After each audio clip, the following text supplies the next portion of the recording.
All right, guys, I'm going to give you a recap of UFC 267. Let's see what I got here. So we're going to start with the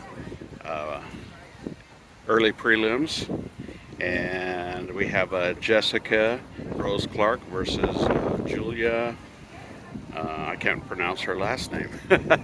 Anyway, it was a brutal first round finish. Jessica Rose Clark had her arm dislocated. She got trapped in an arm bar, and it bent the wrong way. And that was the first fight of the night, and that was brutal. But a good finish for Julia, and she's mean. There's no doubt about it, she's mean. Next up, we had Jessica I versus Macy Barber, and Macy Barber won that one.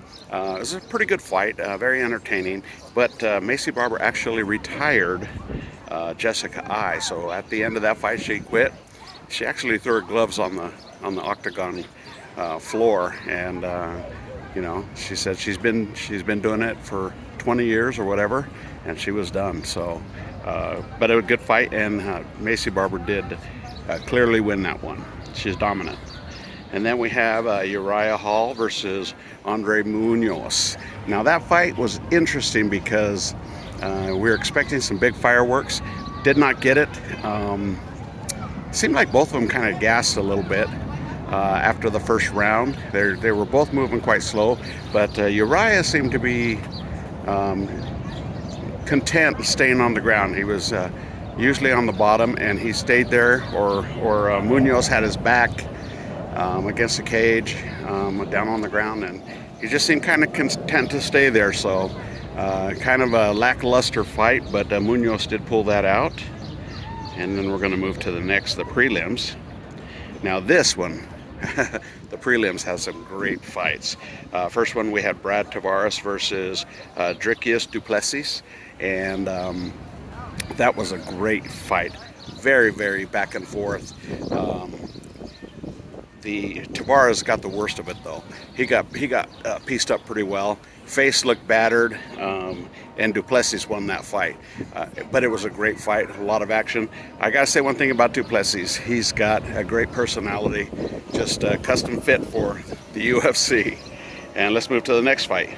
We've got Ian Gary versus Gabriel Green. And that was also a really, really good fight. Ian Gary, this guy can move. He's got reach. Gabriel was very game, but towards the third round, he just didn't have an answer. He could not.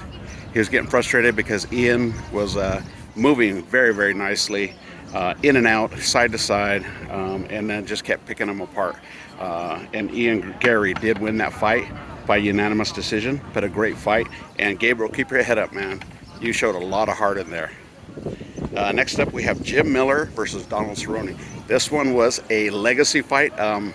It was a very important fight for both fighters because whoever won has the most fights in UFC history. So that was a big deal. Anyway, great fight. Donald Cerrone came out faster than he normally does, that I've ever seen, and he was looking pretty good.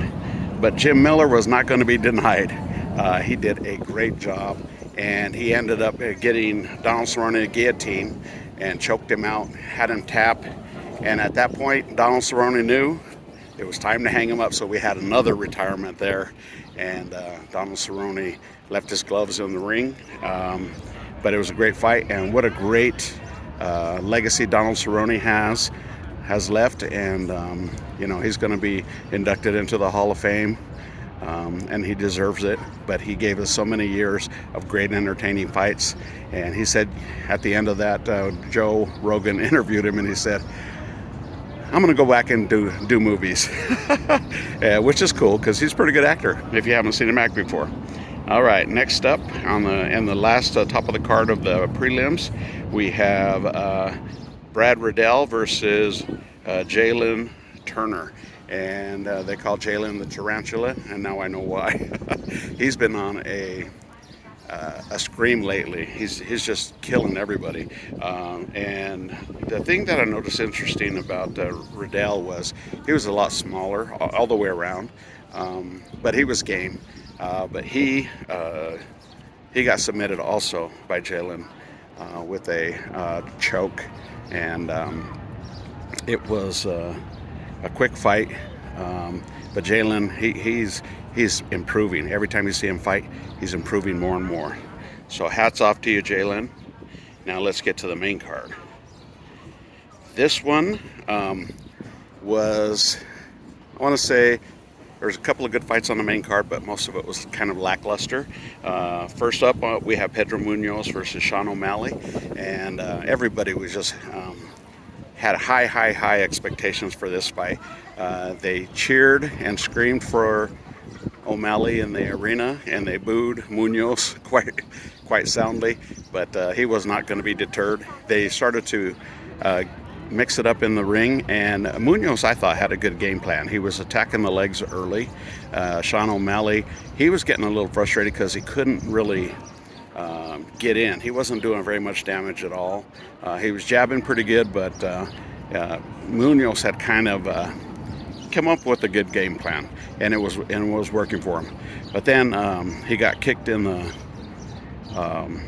cup, and Munoz had to take a few minutes off to recover from that. And then, as they were continuing the fight, he got poked in the eye by Sean O'Malley.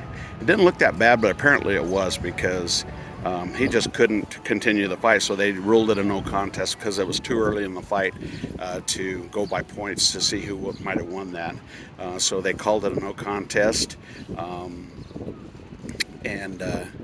You know, you just never know. I don't think a lot of the arena was booing Munoz, but they were booing him anyway. But they thought he was, acting, and I don't think so, because he was, in my opinion, if I was scoring that fight, he was winning the fight via so many leg kicks. But he just couldn't see out of his eye. And so they ruled it a no contest, so that was kind of lackluster. And my pick for fight of the night was Robbie Lawler versus Brian Barbarina. Now that fight was awesome, man. It was blood and guts, just like they both predicted. And back and forth, Robbie Lawler was looking so good. He was landing some big shots. Barbarina was peppering him with shots, so Lawler had the power shots and Barbarina had the volume, but his shots were accurate. And then he clipped Lawler with the elbow on his right temple, and that was the beginning of the end for Robbie. He seized on it, jumped on it, didn't let up, and Barbarina just started to pepper him and basically did a standing TKO and won the fight. But it was a great fight, Robbie. You have no reason to hang your head. You showed up, you showed out. It was fantastic. So great fight. My pick for fight of the night. And then we had Sean Strickland versus Alex Pereira. And this one had huge implications as well, because as you all know, Sean Strickland tore up the press conference and kind of shot to superstardom. Now that didn't last very long, guys, because Alex Pereira came in here and knocked him out. It was a quick fight, but many